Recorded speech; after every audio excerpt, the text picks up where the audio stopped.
Hi hello నమస్తే. నా పేరు చరణ్ గురువని జస్టిస్ న్యూస్ ఛానల్‌కి స్వాగతం. ఈరోజు మంచి వార్తలు తీసుకుందాం. మీకు ఏది కావాలి?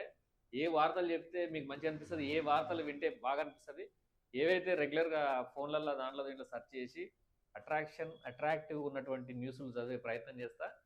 సో, ఏం జరిగినా మంచి జరిగితే మంచిని, చెడు జరిగితే చెడుని ఆస్వాదించి మంచి మాత్రమే చేయాలి. చెడును దూరం పెట్టాలనే ఇష్యూ తోటి చూద్దాం మనం ఈరోజు. సో డైమండ్ నోట్లో పెట్టుకొని విలువైన వజ్రం చోరీ. సింగపూర్‌లో ఇద్దరు భారతీయులకు జైలు శిక్ష పడ్డదట. ఇదేందో కథలోకెళ్దాం. Diamond diamond. సింగపూర్‌లో ఇద్దరు భారతీయులు విలువైన వజ్రాన్ని చోరీ చేశారు. చైనా టౌన్‌లో ఉన్న ఓ షాపు నుంచి ఆ డైమండ్‌ను ఎత్తుకెళ్లారు. $1,50,000 ఖరీదైన ఆ వజ్రాన్ని నోట్లో పెట్టుకొని ఉడాయించారు. ఎయిర్‌పోర్ట్‌లో ఆ ఇద్దరిని పట్టుకున్నారు.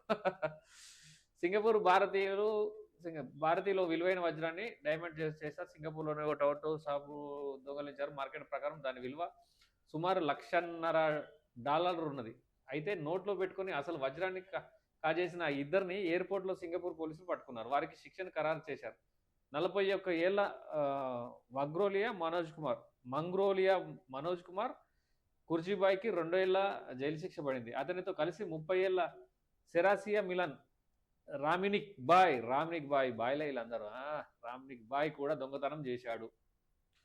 ఓ మీడియా కథనం ప్రకారం 4.95 క్యారెట్లు ఉన్న డైమండ్‌ను పోలిన ఓ నకిలీ వజ్రాన్ని తయారు చేశారు. సూరత్‌లో ఆ డమ్మీ వజ్రాన్ని తయారు చేసి సింగపూర్‌కి వెళ్లారు.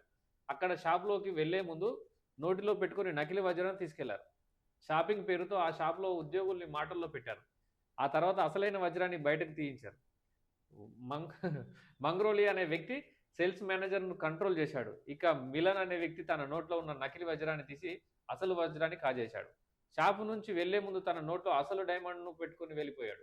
జూలై 19వ తేదీన ఆ వజ్రంతో పరారీ అయ్యేందుకు సింగపూర్‌లోని చాంగి ఎయిర్‌పోర్ట్‌కు చేరుకున్నారు. కానీ ఈలోగా షాపులోని నిజమైన వజ్రాన్ని మాయమైనట్టు ఉద్యోగులు గుర్తించారు. అర్రే! దొరికిపోయా బిడ్డ ఆడ. చాంగి ఎయిర్‌పోర్ట్ టెర్మినల్ మూడో గేట్ వద్ద ఇమిగ్రేషన్ క్లియరెన్స్ కోసం ఎదురు చూస్తున్న సమయంలో ఆ ఇద్దరిని అరెస్ట్ చేశారు. మిలాన్ లెదర్ బ్యాగ్ నుంచి అసలు వజ్రాన్ని స్వాధీనం చేసుకున్నారు. స్థానిక కోర్టు ఇద్దరు భారతీయులకు శిక్షను ఖరారు చేసింది. వావ్! వాట్ ఏ దొంగలు హై! సో, వజ్రాన్ని నోట్లో పెట్టుకున్నారురా బయ్ మీరు. ఇంకేమన్నా పెట్టుకునేదుండే దొరకకపోదురు.